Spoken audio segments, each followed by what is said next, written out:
So welcome to some cycling tips with Durianrider. Question is, Harley, how do you prevent your bike being stolen? Well, first one is never leave your bike, which you can't obviously ever do, but okay, so realistically, you're locking your bike up, you're riding your bike into town, you're leaving it all day while you go to work. How do you prevent your bike from being stolen? First thing, you want to have insurance, because if your bike gets stolen, then if you can afford to lose your bike, then don't have insurance. But if you really don't want to have to fork out extra couple of grand or whatever your bike costs, then get insurance. Plus, you need a good, strong lock. Now, this is a lock made by On Guard. You can sort of see that. So that's a good lock. It's a talking lock there. The lock's got a mouth. This is the Pitbull, so it's a strong fucker. This is as good as a Kryptonite New York lock.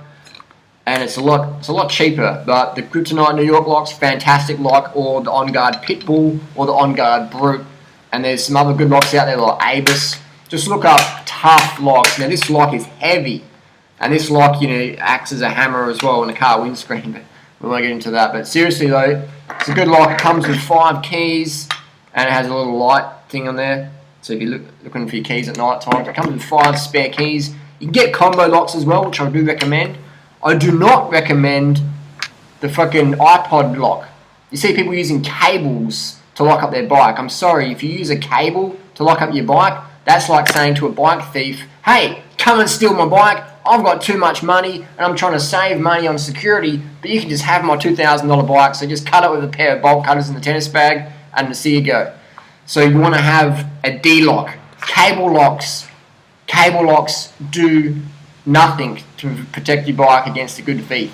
You can just cut through them with some snippers. So the cable lock might look like an iPod thing. It might look like a 1-inch cable. They cut through. Hacksaw, 10 seconds done. You need a strong lock. If someone wants your bike, they'll get your bike. So that's where insurance is the best plan.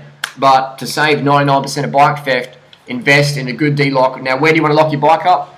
So that's called the seat tube there. That's why you want to lock your bike around the seat tube, and take your front wheel to work with you, or take your front wheel off and lock it at the back. Or have 2 D-locks and really prevent the bike theft. And just leave them there overnight.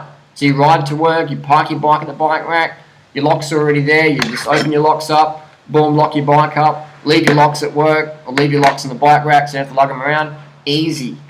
But hey, training with one of these in your backpack or 2 of these in your backpack, some good training. Add some extra weight to your body. So definitely, you need the D-lock. A strong fucking D-lock. Don't skimp on money for when it comes to locks. You can do that though. You will lose your bike if you live in New York City or Baltimore, somewhere where it's high theft bike area. You're gonna lose your bike unless you got a fucking good lock.